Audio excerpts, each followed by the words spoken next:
Vamos dar continuidade ao nosso curso de eletromagnetismo e agora nós resolveremos a questão 33 da primeira lista. Então, fazendo a leitura, um condutor neutro na forma de um caroço de feijão é posto em uma região do espaço onde há um campo elétrico uniforme E0. A presença deste condutor gera contribuições adicionais ao campo elétrico, dando origem a um novo campo elétrico total E.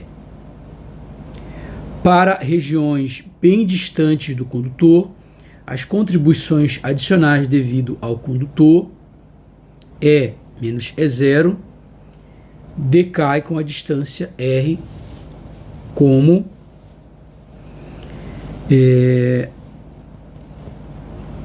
então o que a gente tem nesse caso é que você tem um campo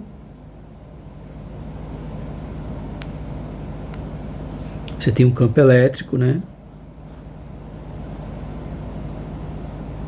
Aqui E0, e aí você vai lá e coloca um condutor, né, neutro na forma de um caroço de feijão. O que vai acontecer nesse condutor é que você vai ter cargas induzidas. A gente já viu isso, né? Questões anteriores. Então ele vai induzir cargas, o campo vai induzir cargas positivas desse lado e vai induzir cargas negativas, a mesma quantidade de cargas negativas do outro lado, né? Ou seja, ele vai transformar isso aí num dipolo, né? E aí, como ele fala, você vai ter um campo aqui dentro, né, contrário ao campo que induziu as cargas, né? Esse campo eu posso chamar de ED ou EP, né?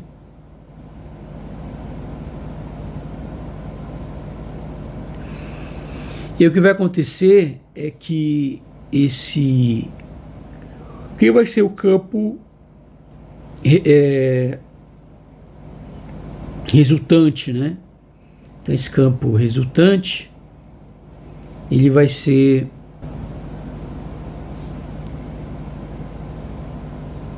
exatamente o campo E0, como o campo devido às cargas aqui induzidas, ele é contrário ao campo E0, então ele vai ser menos EP. E aí o que a gente vai ter no final é que esse campo EP ele vai ser igual a E menos E0, né? Bom, isso aqui se eu tiver no eixo X, digamos aqui, né? Eu posso escrever assim, mas se eu escrever em termos, se isso aqui não está em cima de um eixo, eu tenho que escrever em termos vetoriais, né? Então o que eu teria que dizer que é o vetor E0, é que seria o vetor E. Mas de qualquer forma, é bem simples, né? O vetor E é igual ao vetor E0 menos esse vetor EP, que é exatamente na direção, tem a mesma direção, só que sentido contrário. Então esse EP ele vai ser E menos E0. Logo, o módulo desse EP, que é, como ele fala aqui, é devido às contribuições, né, do condutor, ou seja, devido ao campo devido às cargas induzidas, ele vai ser, o módulo dele é igual ao módulo de E menos E0. É o que ele está explicando aí, né?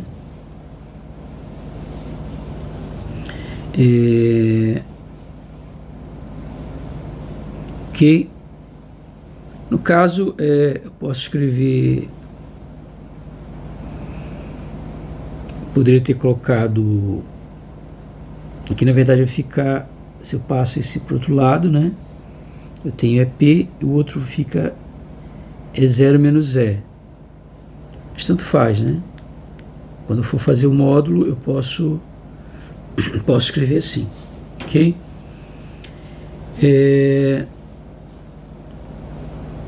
Então, o que a gente tem nesse caso? O que esse é o campo, né, devido a essas contribuições, ou seja, o campo devido às cargas induzidas. Ele quer saber como é que isso se comporta. Obviamente, como a carga total aí ela é igual a zero, eu não tenho monopolos, né? Porque o monopolo, ele não pode, a carga total não pode ser igual a zero, ok?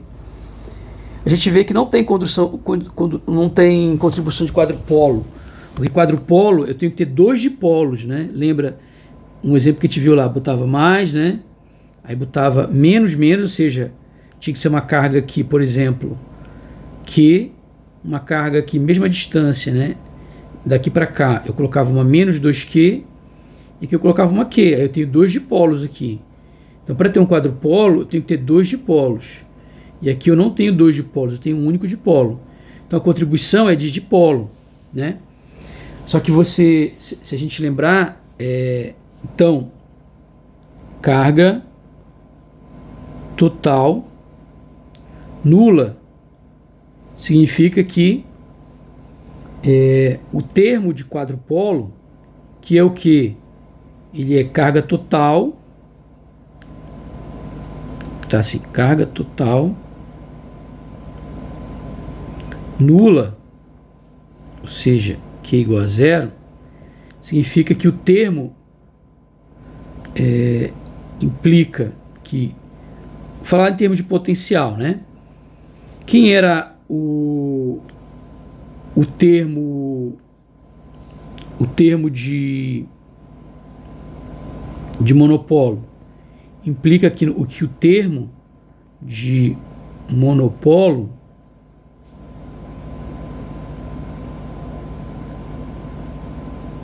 é zero também, né? Como era o termo de monopolo? O termo de monopolo, ele era, tá assim, o potencial de monopolo, né? O potencial de monopolo é igual a zero. Então, o potencial de monopolo, vou representar assim, potencial de monopolo. Ele era o quê? Ele era K Q sobre R. Como a carga aqui é nula, o termo de monopolo é zero, né? A carga total não pode ser nula, certo? Lembrando que quem é a carga total, só para a gente lembrar, né? Era a derivada em todo o espaço, né? Integral, todo o espaço integral de volume da densidade de carga, né? Então isso aqui era a carga total. Então o potencial de monopolo ele é nulo, né? Vou colocar aqui, nulo. E aí todos os outros termos também são, né? Então a gente tem que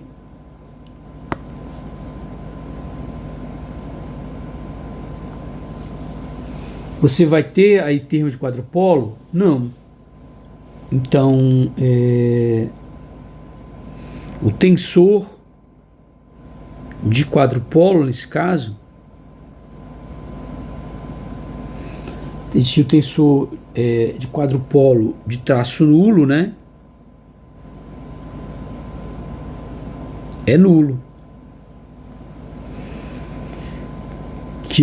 Nas Q e J que a gente falou lá no curso, né? Ele vai ser zero, porque não tem dois dipolos aí, né? Não tem um quadrupolo, né? Então, como não tem um quadrupolo, né? Lembrando que quem era esse quadrupolo? Ele era a integral de volume, né? De 3 RI, RJ, onde R1 é X, R2 é Y e R3 é Z, menos R quadrado, delta de Kronecker e J, vezes a densidade de carga, né? E aí, nesse caso, isso aqui vai ser zero, porque não tem aquela configuração lá de quadrupolo. A configuração que eu tenho, né, para ter quadrupolo, lembra que todos os exemplos que a gente fez 2 exemplos lá, né? Nos 2 exemplos você tem que ter o quê? 2 dipolos, né? Então 2 dipolos formam um quadrupolo. Então não tem quadrupolo aí. Então esse tensor vai ser nulo, né? Então isso implica que o potencial de quadrupolo é nulo. Essa análise eu estou fazendo detalhada, não precisaria tudo isso. É só para a gente vai aproveitar a questão para relembrar a teoria que a gente estudou, né? E então o potencial de quadrupolo, que eu vou chamar de QJ, ele era o quê? Ele era, vou trazer para cá, ele era metade do somatório de QJ em I em J de RI. Aqui eu faço o produto escalar, né? Foi o que a gente viu, sobre R ao cubo. Ok? E os outros termos maiores, esse aqui eu não tenho mesmo, né?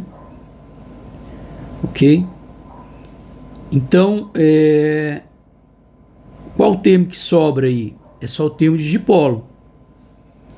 Aí o termo de dipolo, ele, né, aqui a gente pode ter resolvido rapidamente, né?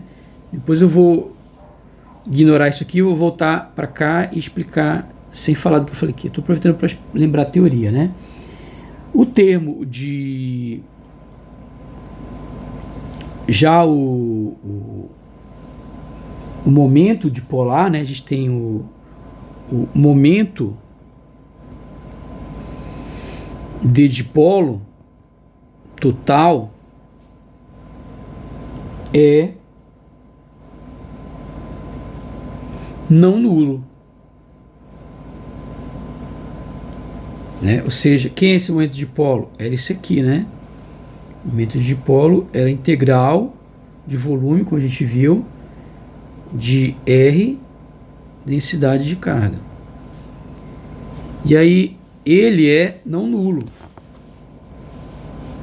Então isso implica, né, que o potencial de dipolo é não nulo, né? Que é quem? A gente viu que ele era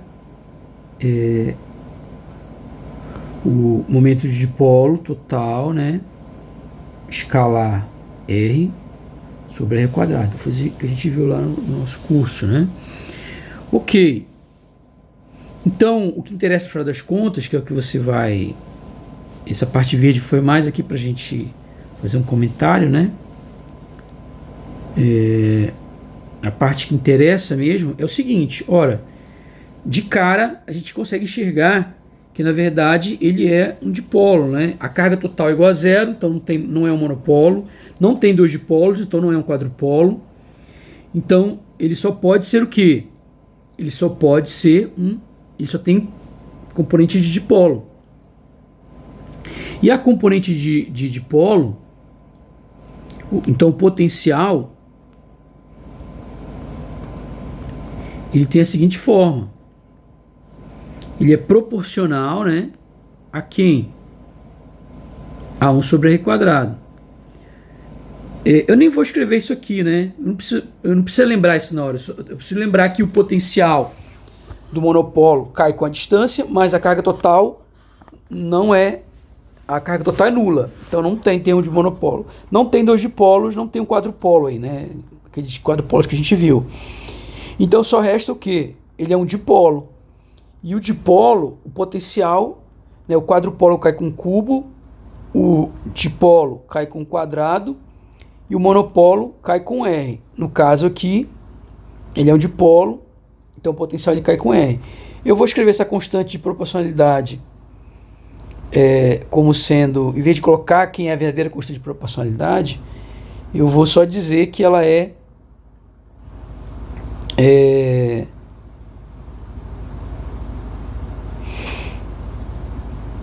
aqui eu não coloquei nenhuma das constantes K, né? Só coloquei aqui para ficar em pé de igualdade, né? Vou colocar como se fosse tudo no CGS aí, né?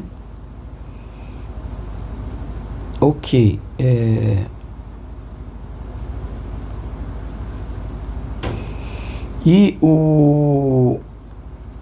Então, eu vou chamar essa constante que eu sei de alfa, só para colocar, para poder facilitar nossos cálculos. Então, fica alfa RA menos 2. Ok? Então, o que você ia concluir aqui? Que o campo menos zero, que ele fala lá, né? O que ele é? Ele é o módulo de menos o gradiente do potencial. E o que é isso então? É o módulo, né? Isso aqui, quem é o campo elétrico? Primeira coisa, então, quem é o campo elétrico? Aquele EP. Depois eu faço aqui. Quem é aquele EP que a gente falou lá, né? Ele nada mais é do que menos o gradiente do potencial. Que no caso, como a gente faz fazendo coordenadas esféricas, né? Ele vai depender colocando ele para um ponto bastante distante, né? Eu coloco aí fazendo a dependência radial. Então ele vai ser só isso aqui, né? E aí isso aqui vai ser igual a alfa R a menos 2. Então eu posso escrever que vai ser igual a alfa R e aí menos 2 alfa R menos 3, né? Então a gente... o alfa não poderia ter tirado, mas não tirei aqui. Então a gente conclui que o módulo disso aqui, né? Ou seja, módulo de E menos E0, obviamente que ele é proporcional a quem? A 1 sobre R ao cubo, né? E aí a gente chega nessa alternativa C. Ok? Dando continuidade, na verdade essa análise precisa fazer, só lembrar que o campo ele cai com o cubo da distância, né? Quando eu tenho um dipolo, né? Resumindo, eu poderia ter feito toda a questão sem fazer nenhuma conta. Só pensar, bom, ele é um dipolo e o campo ele cai com o cubo da distância quando é um dipolo, né? Lembra que no monopolo, né? Você poderia ter feito bem mais rápido, porque eu estou aproveitando para lembrar da teoria lá, né? Mas você poderia fazer essa questão simplesmente lembrando que o campo elétrico da carga, ou seja, do monopolo, em vez de falar do potencial, poderia falar do campo elétrico logo. Cai com...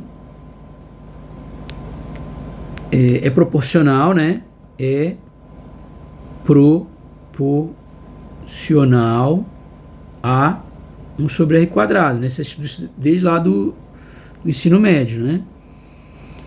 Mas o campo elétrico, isso aqui você estuda em física 3, né? Não precisa nem ser em eletrodinâmica, nem em eletromagnetismo. O campo elétrico do dipolo, você estudou isso lá em física 3, é proporcional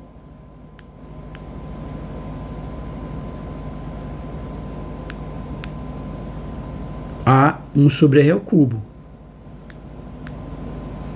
E assim por diante, né? Vai sempre aumentando aqui, né? Um R quadrado, um R ao cubo e assim por diante. Então, para o monopolo, o potencial cai com R, mas o campo elétrico cai com R quadrado. Para o dipolo, o potencial cai com R quadrado, mas o campo elétrico cai com R ao cubo. Ok, vamos para a questão 34. A questão 34, vamos à leitura, né? Um isolante cilíndrico infinitamente longo de raio R possui uma carga distribuída uniformemente através de seu volume, sendo ρ a densidade volumétrica da carga, os campos elétricos nas regiões interna e externa, né, são respectivamente. Então vamos resolver, né? Então, a primeira coisa que eu posso. Então, a gente tem um cilindro, né? Infinitamente longo.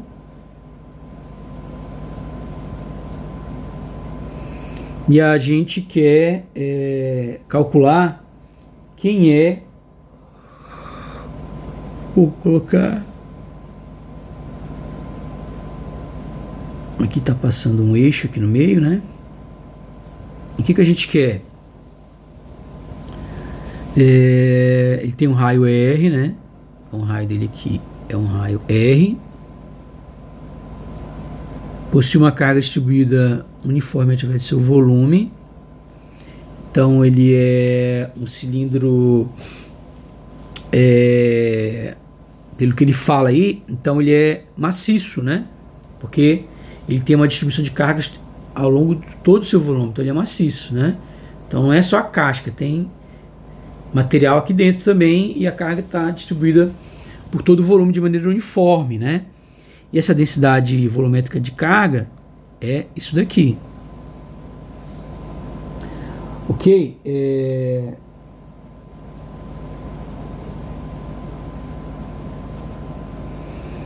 E o que a gente pode aplicar aqui a lei de Gauss, né? Então vamos fazer primeiro o caso R menor, Rzinho menor do que Rzão. Então se Rzinho é menor do que Rzão, eu tenho que pegar um cilindro dentro, né? Tem que fazer um cilindro aqui dentro.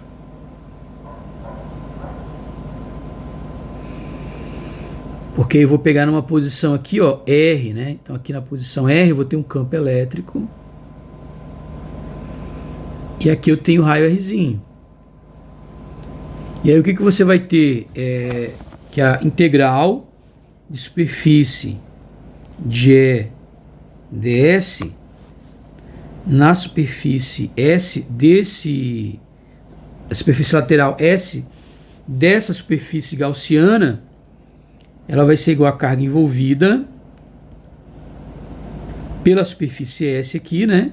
Por essa sobre ε0. Quem é a carga envolvida? Aqui, a carga envolvida a gente já viu. É sempre a densidade vezes o volume, né? Densidade de carga vezes o volume. Então a carga envolvida vai ser a densidade de carga. Quem é o volume dessa superfície gaussiana? Ela é o volume de um cilindro. O volume do cilindro, né? Você aprendeu isso lá no ensino médio. Ela vai ser o quê? Área da base vezes a altura. Então ela é πr quadrado vezes a altura. Então eu vou considerar que essa altura ele é infinito, mas eu vou considerar uma alturazinha finita aqui, h.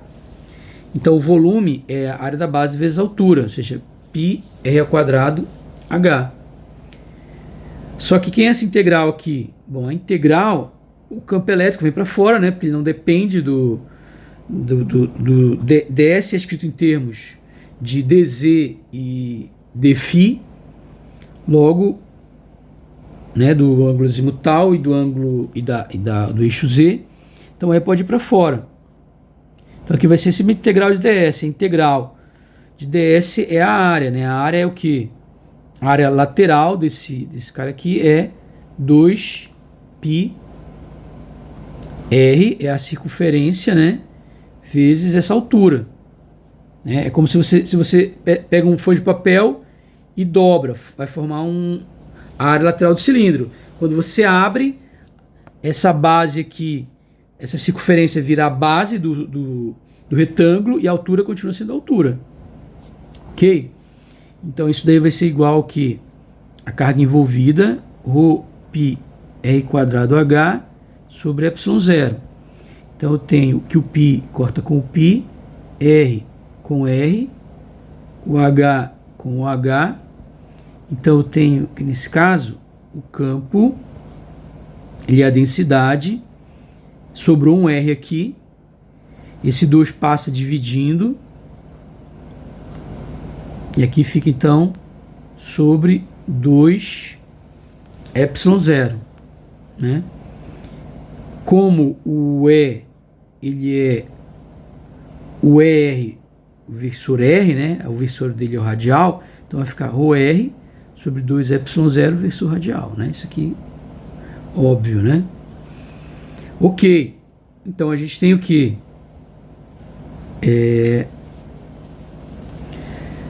Dentro, né? Então, esse pode ser esse, né? Pode ser esse aqui. Ok, então você já exclui isso aqui, exclui isso daqui. Só pode ser o AA ou AD. Agora a gente precisa resolver para outro caso, quando o raio é maior, né? Ou seja, fora. Então, se eu pegar esse mesmo cilindro aí,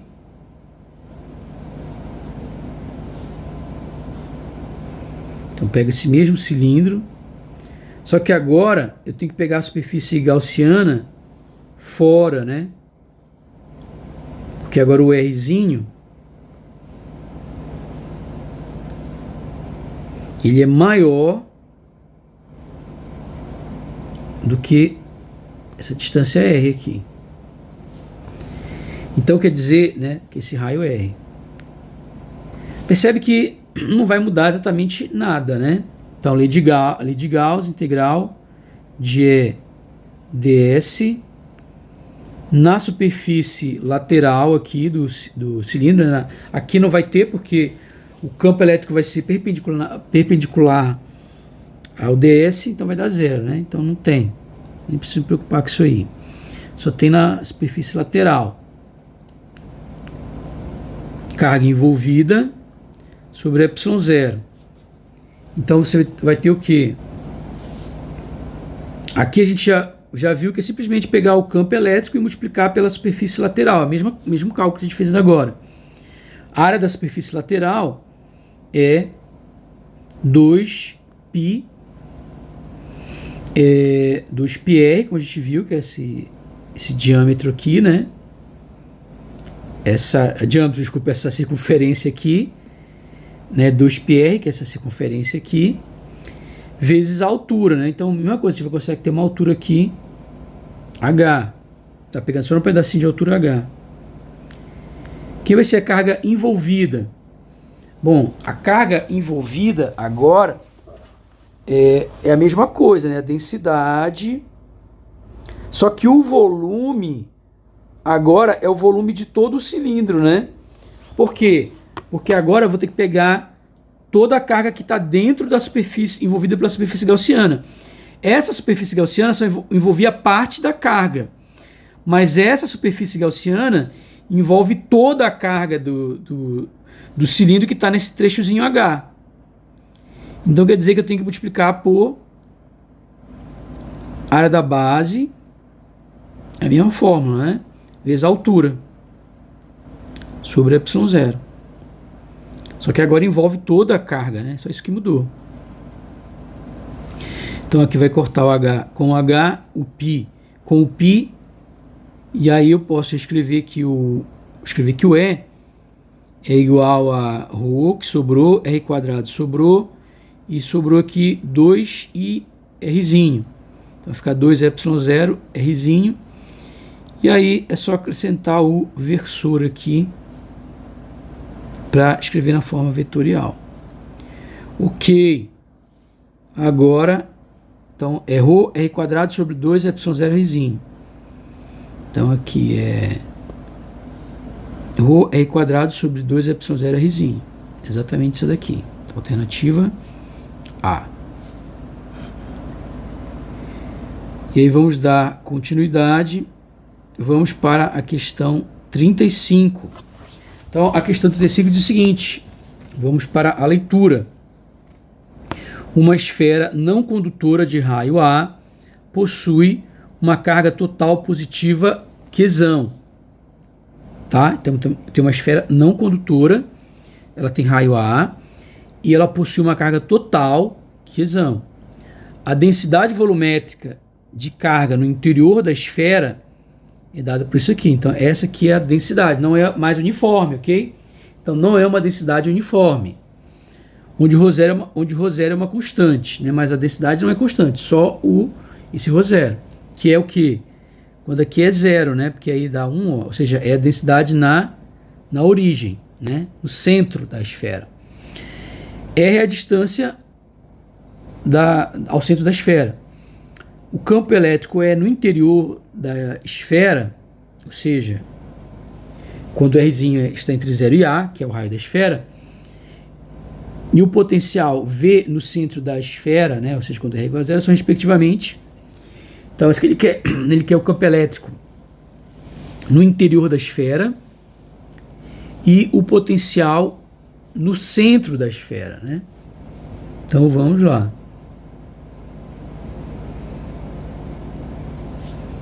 Então, o que a gente tem? A gente tem uma esfera. Essa esfera, ela tem um raio A.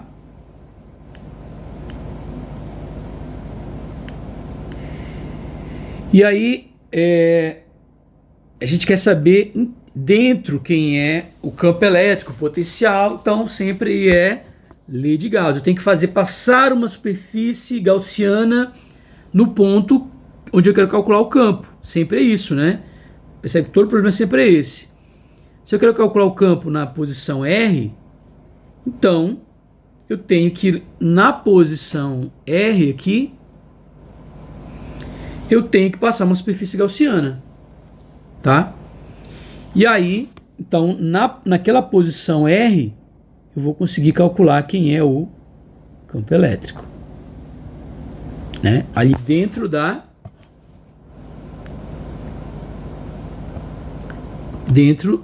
da esfera, né?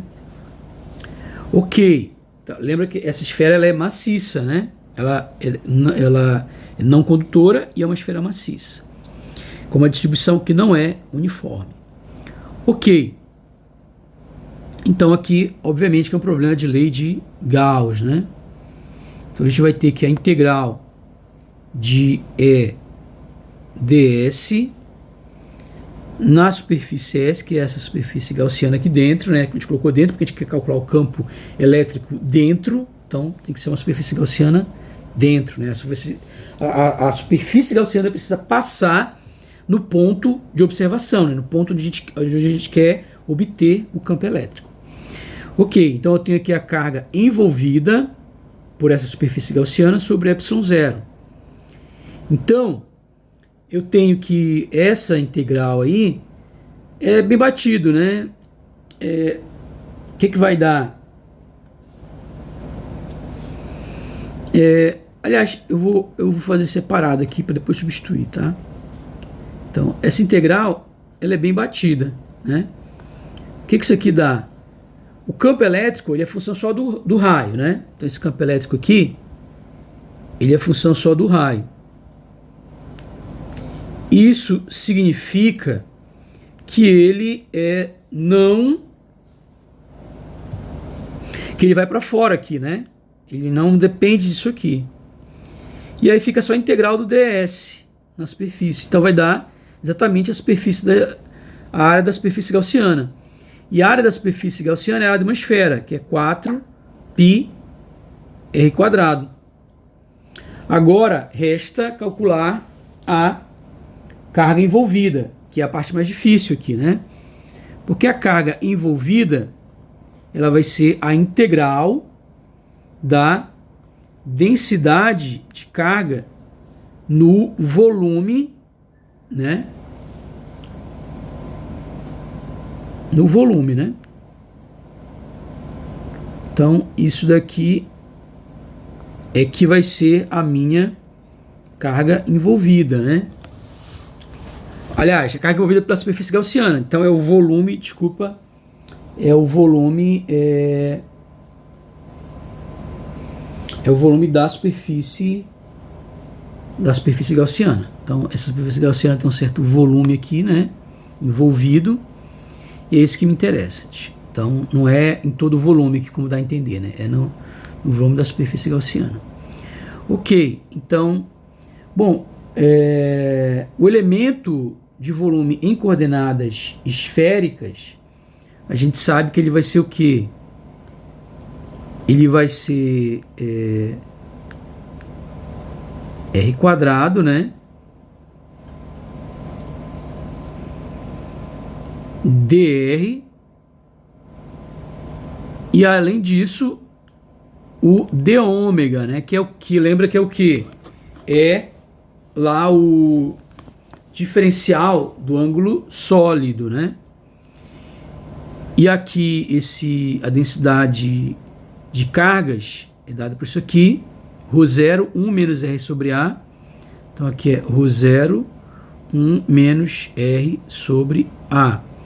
O que acontece, então, é que eu posso separar, né, essas duas variáveis. Então vou ter a integral aqui em todo o volume, integrar isso na superfície, que vale 4π, né?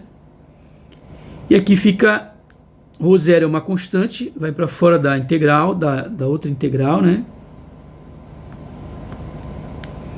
Essa integral aqui, a gente já sabe que dá 4π, né? Vou colocar o valor. Integrando isso aqui dá 4π. Esse ε0 vai para fora. Então sobra integral dr, r quadrado dr, de 1 menos R sobre A.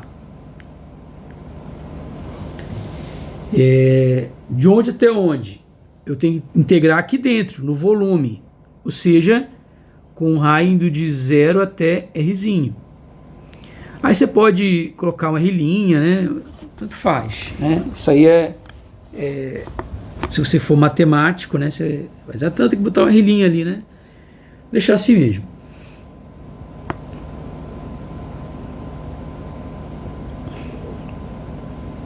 Então a gente vai integrar esse intervalo. A integral da soma das integrais. Isso aqui eu posso dividir em duas integrais, né? Multiplicando aqui por 1, vai dar R quadrado dr, menos integral de 0 a R. E aí na outra integral tem esse 1 sobre A aqui, pode ir para fora. E aí fica R quadrado vezes R, dá R ao cubo. Então eu tenho R ao cubo dr. Então eu tenho que a carga envolvida vai ser 4π ε0.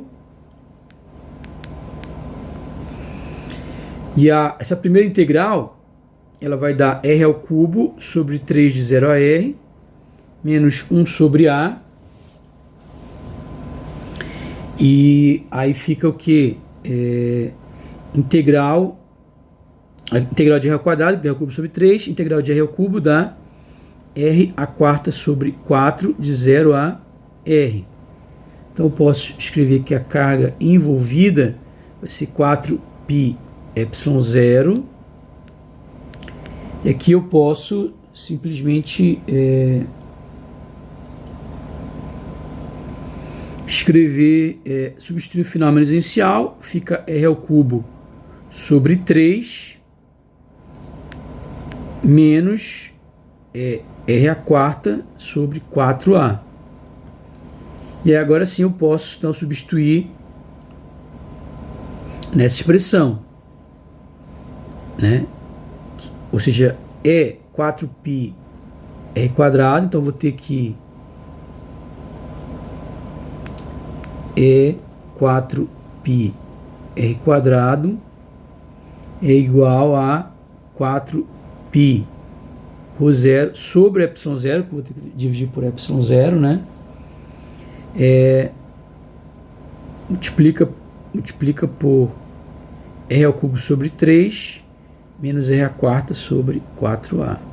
Ok? Então eu posso cortar esse 4π com esse 4π e a gente chega nessa expressão, ou seja, o campo elétrico vai ser igual, o R quadrado passa dividindo, né? Esse R quadrado. Então vai ser ρ0 sobre ε0, R sobre 3, R a quarta dividido por R ao quadrado, da R ao quadrado sobre 4A. E eu observo que é exatamente esse resultado aqui, né? Para virar, obviamente, vetor, é só colocar o versor radial.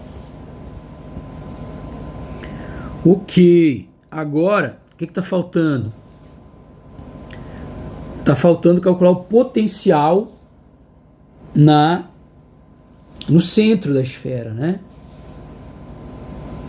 E a gente sabe que quem é o potencial? Bom, uma fórmula geral fácil de você decorar é o seguinte, ó. Se eu tenho um ponto A e tenho um ponto B e tenho um campo elétrico ao longo, né, indo do ponto A para o ponto B, o potencial no ponto A menos o potencial no ponto B é a integral de A até B, a integral de linha do campo elétrico de A até B. Isso aqui é a fórmula que eu sempre, é a fórmula que eu tenho mais memorizada, mais fácil de memorizar essa aqui. Então o potencial de A menos o potencial de B é a integral do campo elétrico de A até B. Com isso aqui você chega em qualquer outra expressão. Então, outra coisa que a gente tem que lembrar é que quem é o potencial bem na superfície de uma esfera, né? Ou seja, imediatamente fora da esfera. O potencial imediatamente fora de uma esfera é como se o potencial tivesse sendo produzido como se toda a carga estivesse no centro da esfera, né? Então, a gente sabe que o potencial imediatamente fora de uma esfera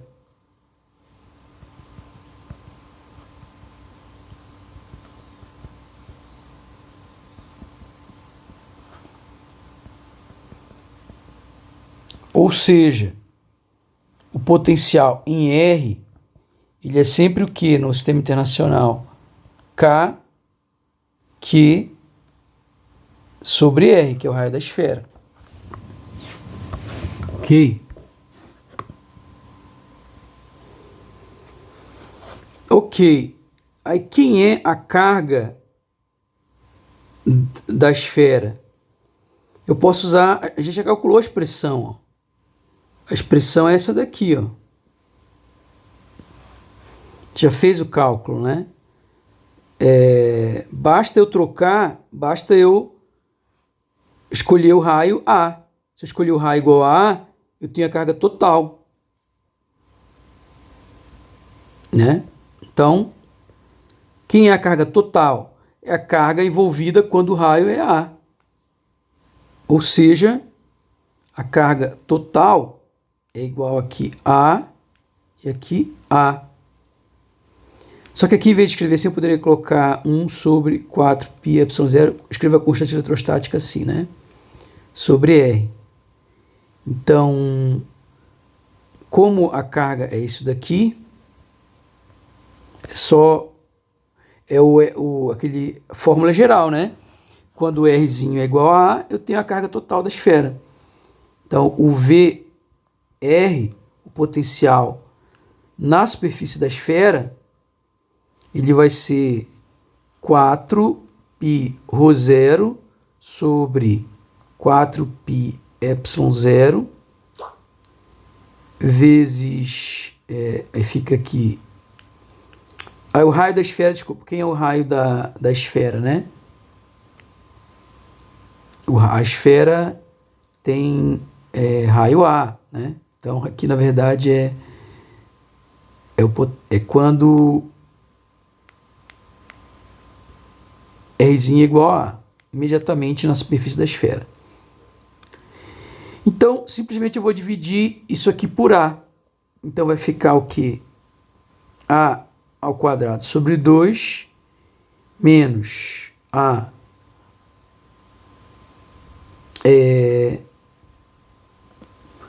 Na verdade, aqui como já tem um A, né? E aí com mais um A vai ficar A ao quadrado sobre 4, né? Então vai dividir por esse A aqui e por esse A, esse outro aqui, né? Então eu posso cortar esses dois aqui e posso tirar o A ao quadrado da evidência. Então vai ficar ρ0 ao quadrado sobre ε0. E aqui vai ficar meio menos 1/4. Então vai ficar ρ0 A ao quadrado sobre ε0. Posso tirar o MMC, que é 4. 4 dividido por 2 igual a 2. Multiplica em cima da 2. 4 dividido por 4 igual a 1. Multiplica em cima da 1. Então eu tenho ρ0 ao quadrado sobre 4ε0. Aliás, estou ficando doido aqui, né? Aqui era 3, eu passei 2, não é 2, é 3 aqui, né? Na hora de copiar. Então, só trocar aqui 3. Aqui daria o que? 12. 12 por 3 é igual a 4. 12 por 4 é igual a 3. Então, daria, na verdade, 4 menos 1, só fica um 12 aqui, né? Tá? Obviamente que era 3, tem que passar 3 para cá, né? Não 2. Ok, tá? Só ver se vocês estavam prestando atenção. Ok, que é a integral de 0 a A do campo elétrico, né? Que é exatamente esse termo aqui, né? Eu vou integrar de 0 a A, porque eu quero fazer o seguinte, ó. O meu objetivo é fazer o seguinte, eu quero calcular na origem, né? Então, é aquilo que eu falei, se eu pegar da origem, né? V de R igual a 0, menos o V de A, isso é integral de 0 a A do campo elétrico, essa fórmula é geral, ok? Aquilo que eu expliquei. Então, eu estou indo da origem para um ponto na superfície. Então, eu vou integrar ao longo do raio, né? Então, é isso que eu estou fazendo. Eu estou indo da origem até a superfície de raio A. Desse ponto para esse ponto. E ao longo disso aqui tem o campo elétrico. E o campo elétrico exatamente está alinhado com o DR. Então, na verdade, esse produto escalar aqui é simplesmente um produto de dois números mesmo, né? Ou seja, é integral de DR. E aí, nesse caso, quem é o campo elétrico? É esse daqui. Que eu vou integrar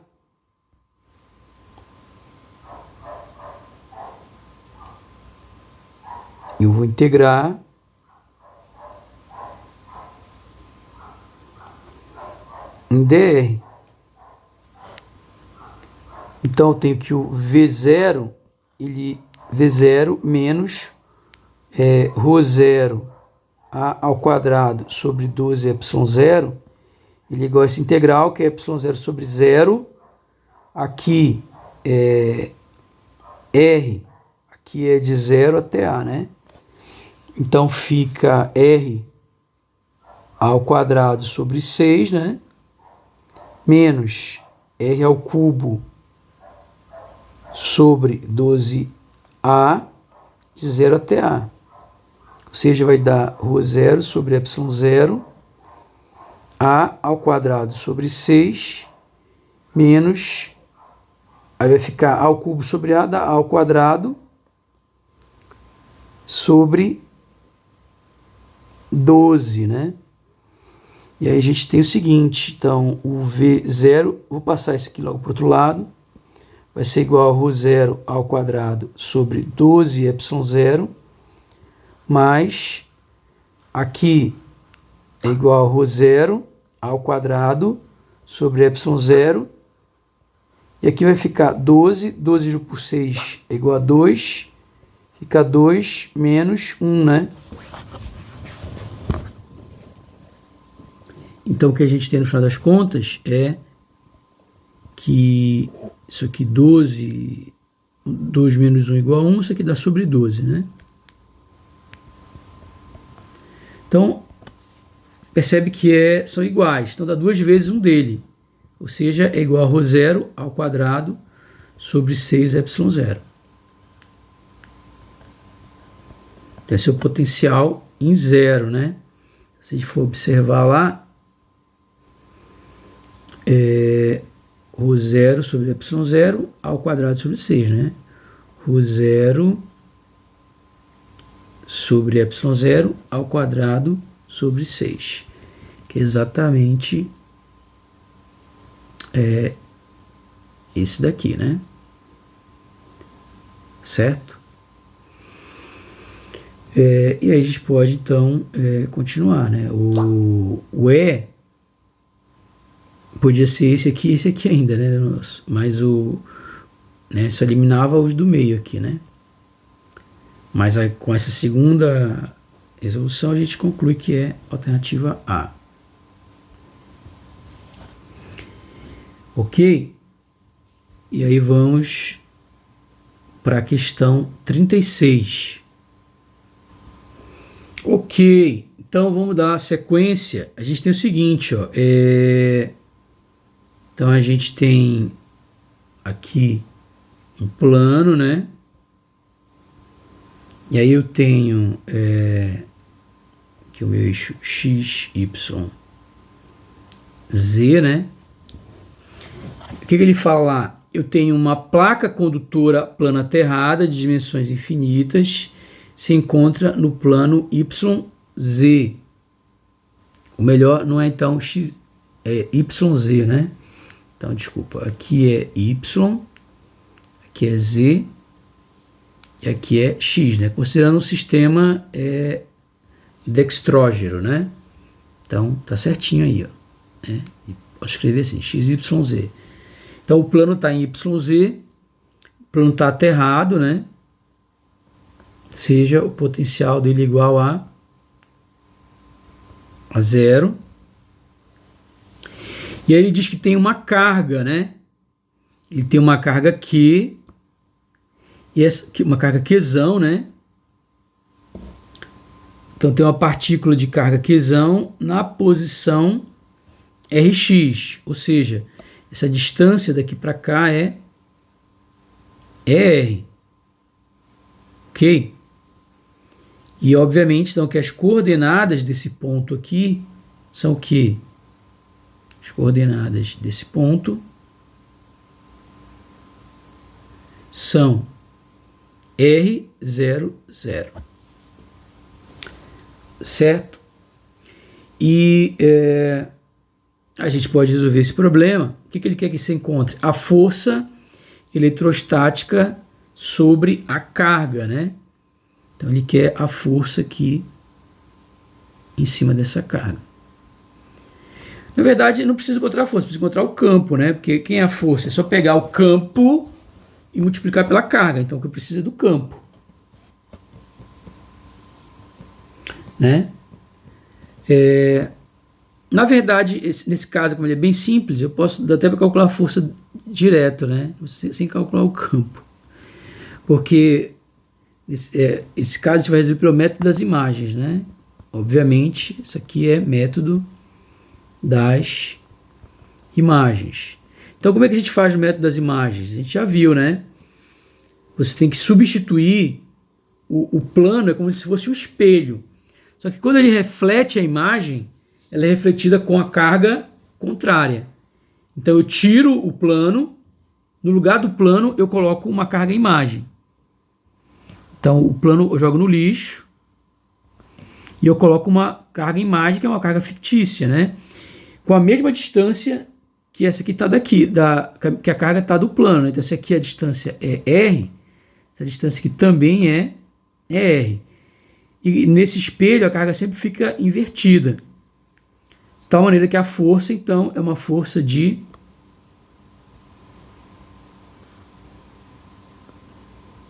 a força que nem existe, né? Mas a força é uma força de atração. Lembrando que a carga menos Q realmente não existe, é uma carga de imagem, ela é fictícia, né? Então a gente vai ter aqui o quê? Que essa força é uma força de duas cargas. É menos, né? 1 sobre 4πε0, produto das cargas vai ficar Q mais Q vezes menos Q dá menos Q ao quadrado pela distância ao quadrado. A distância é 2R, então fica 2R ao quadrado vezes aí o versor X, né? Então a força ela vai estar contrária à direção X. Então a força, né? A força vai estar para baixo aqui, né? Então ela está na direção contrária ao versor X. Então eu vou ter o que aí? Menos Q ao quadrado sobre. Isso daqui vai dar 4R quadrado, então vai dar 16π ε0 R quadrado e X. Certinho. Porque ela está para baixo. Ou seja, contrário ao versor X. Então, só comparando aqui, é essa daqui. Então, vamos dar sequência. Nossa última questão, a questão 37. Então, na questão 37, vamos para a leitura, né? Então, um cilindro condutor oco muito fino, de raio R, e muito longo, é dividido em duas partes iguais, mantidas, separadas por uma distância desprezível pequena, como esta figura. Então, uma distância pequena que separando as duas partes do cilindro, né? Dessa casca cilíndrica. Ele é oco, né? Ou seja, uma casca cilíndrica. Se as duas metades são mantidas em potenciais distintos, verifica-se que o potencial elétrico ele já dá a solução, né? Dentre as alternativas abaixo, qual melhor representa as linhas equipotenciais e o vetor campo elétrico, né? Então as equipotenciais aí e as linhas de campo, né? Bom, uma coisa que a gente sabe, né, que a gente já estudou bastante, por exemplo, se eu tenho uma carga, como é que são as equipotenciais? Elas são assim, né? Então, a gente sabe que equipotenciais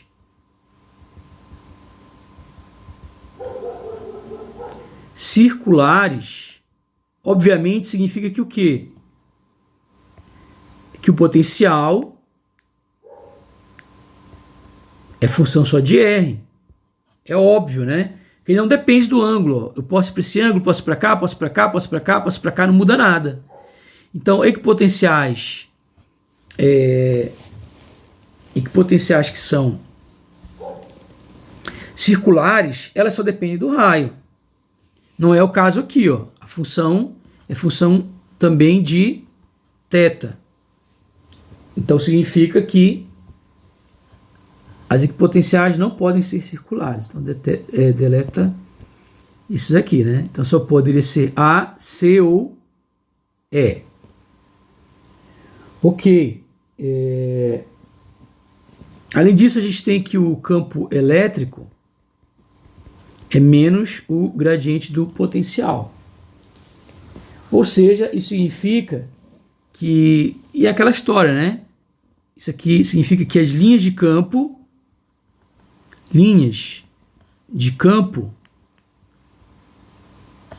sempre são perpendiculares às equipotenciais, né? Então, as linhas de campo sempre são perpendiculares às equipotenciais. Esse primeiro aqui, aparentemente está tudo certo, né? As linhas, o campo está assim, né? Então, e aqui ele vai fazendo, as equipotenciais vão fazendo isso, ó. Se eu pegar, como é que estão essas linhas de campo aqui, ó? Elas estão assim, ó. Faz isso, né? Isso aqui, isso aqui, isso aqui.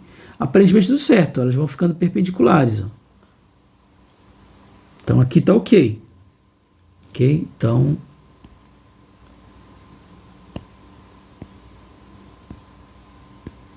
aqui está condizente, né? Aqui é a mesma coisa. As linhas estão assim, assim, assim, assim, que são exatamente as linhas que são perpendiculares a essas equipotenciais aqui, né? Aqui ela é reta assim, e aqui ela vai, para ficar perpendicular, tem que fazer isso aqui, ó. Né? Então exatamente está tudo certinho aqui também. Essa daqui, as linhas de campo estão aqui, ó. As linhas de campo, elas estão praticamente aqui paralelas às equipotenciais. Então, é errado. Não pode isso aqui, né? As linhas de campo precisam ser perpendiculares às equipotenciais. Então, descarta isso daqui. Ok.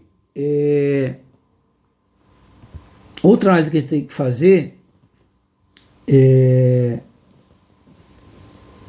o seguinte.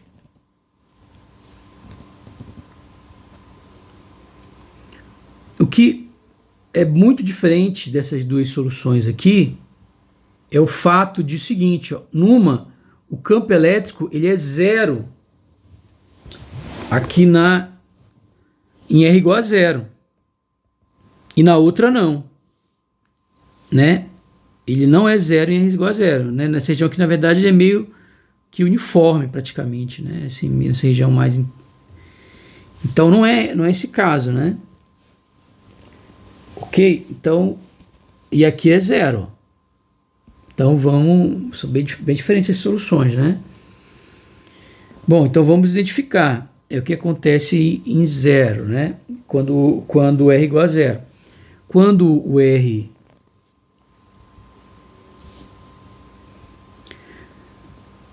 for zero, percebe, todos esses termos aqui vão zerar. Ó. Mas esse termo aqui não. Né? Então, o que vai acontecer? Quando o R é igual a o V de R igual a zero, vai ser esse V aqui, porque todo mundo vai zerar aqui, só que sobra esse V aí, diferente de zero. Então quer dizer que não pode ser esse caso aqui.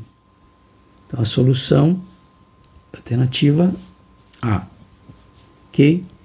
E é isso, e com isso a gente fecha a nossa lista de exercícios e finalizamos essa primeira parte do curso, né?